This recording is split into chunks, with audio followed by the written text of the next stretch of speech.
everyone. Welcome back to another episode of Jack and Emma English Podcast. I'm Emma. And I'm Jack.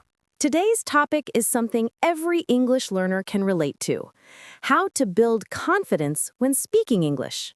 Oh yes, this is a big one. You can study grammar for years, memorize thousands of words, but when it's time to actually speak, your brain freezes and you forget everything. Exactly. Many learners tell us they understand English well when reading or listening, but when they have to speak, they suddenly panic. Don't worry, that's totally normal. Everyone feels that way at some point. Let's talk about why we feel nervous. The main reason is fear of making mistakes.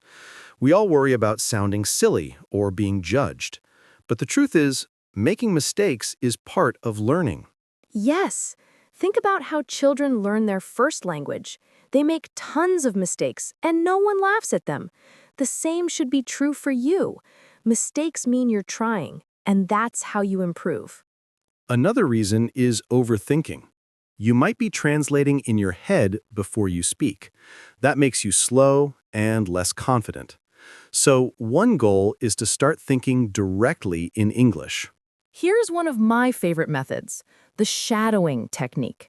Find a short video or podcast clip, listen carefully, and repeat what you hear out loud at the same time. Try to match the rhythm, intonation, and pronunciation.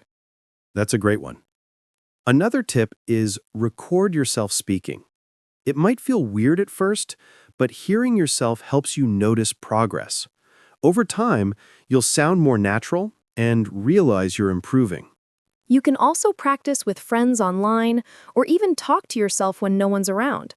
For example, describe what you're doing. I'm making coffee, or I'm going to work now. It helps your brain get comfortable forming English sentences quickly. And remember, you don't have to use big, complicated words.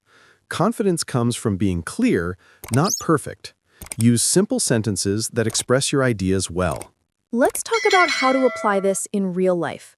Imagine you're ordering at a cafe or meeting someone new. Before you speak, take a deep breath and remind yourself, it's okay to make mistakes. You can also try role-playing. Pretend you're in different situations, at the airport, at a meeting, or chatting with friends. Say your responses out loud. It helps you prepare for real conversations. And when you speak with native speakers, don't focus on perfection. Focus on connection. Listen actively, smile, and respond naturally. People care more about what you're saying than how perfect your grammar is. Confidence is not something you wait for, it's something you build through action. The more you speak, the easier it gets. Yes, and one more thing. Don't compare your English to others. Everyone learns at their own pace. Celebrate your progress, even the small wins. Remember, confidence doesn't mean never feeling nervous. It means speaking anyway, even when you're nervous. That's a perfect note to end on. Thank you for joining us today. Keep practicing, be brave, and remember, every word you speak brings you one step closer to fluency.